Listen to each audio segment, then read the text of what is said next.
Well, hello there all my YouTube friends. Now this is not going to be an exciting video like Mr. Beast and his chocolate factory or Squid Game. And since I'm still trying to figure out my purpose and what I'm trying to do here on YouTube, I figured I would take the time to talk to you guys about mental health and why it's so important.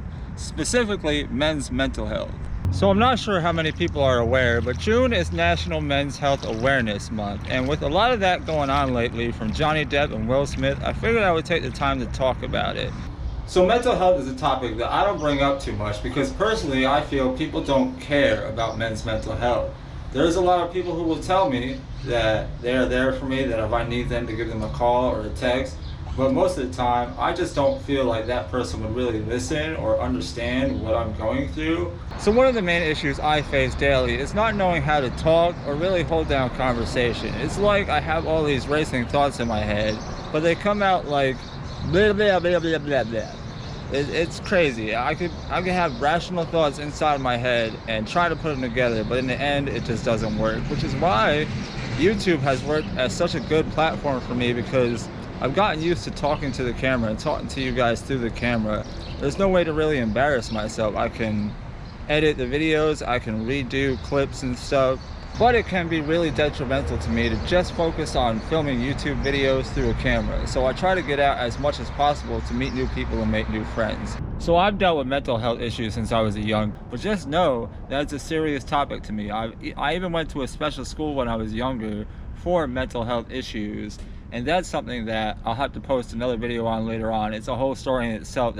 I've also worked with plenty of youth centers and plenty of teen mental health facilities so that I could try to work through my own issues while helping teenagers and stuff get through their own mental health issues by talking with them through experience, and hoping that one day something I said or something I did for them sticks and they decide that this path is not the path they want to go down.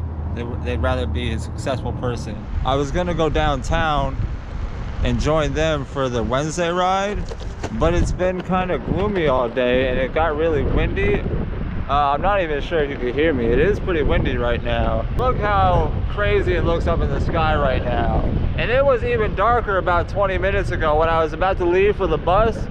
That's the thing, if I gotta catch a bus to go downtown, it takes about an hour to get from my house to downtown, maybe like 45-50 minutes. But depending on traffic, they're doing a lot of road work down around that area right now. Downtown, Fremont Street, Charleston, all that area has a lot of traffic going on. So the bus is having a hard time getting through.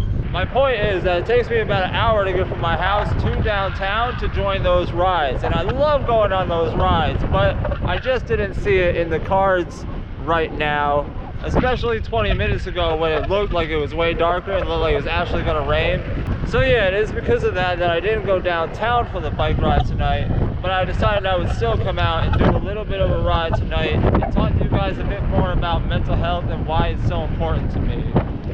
I know I kind of started that video before and I really wanted to get downtown and do some interviews, and I could probably do that next week, but I still wanted to get on YouTube and edit a video and get a YouTube video out talking to you guys about mental health before June is over, because June is coming to an end.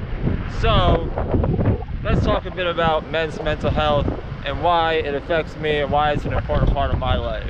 I have a hard time putting thoughts together into words, and I tend to get distracted really easily. I think that's the ADHD in me. Oh, we're back over by Apache Joe's. I had no idea. I kind of just went in a big circle.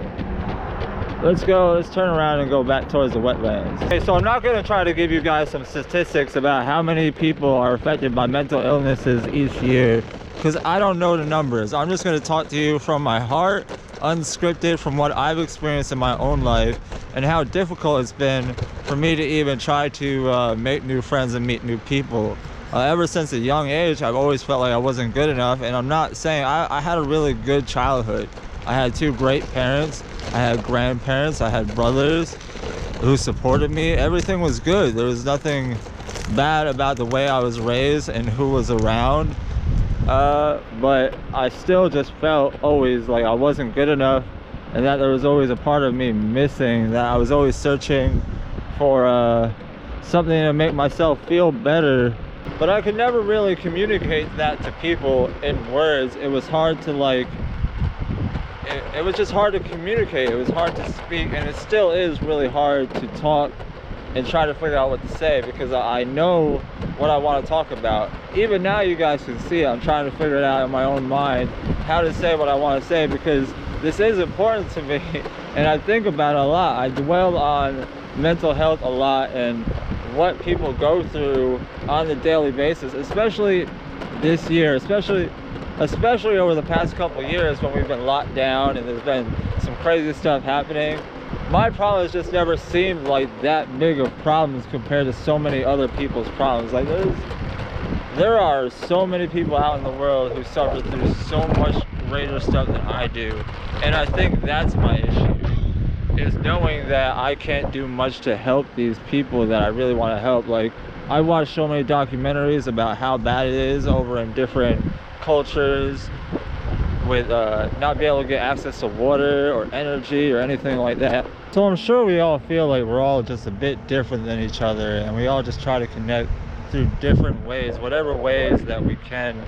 And that's why I think a lot of us try to find people that share interests with us. And that's why I've been looking for a lot of people who skateboard lately, so that I can try to communicate with people who share my interests and share thoughts around those interests, because at least that's a way to spark dialogue and share interests and just have that heartfelt conversation, that heartfelt connection with people, somebody who shares the same thoughts as you would, because you share similar interests.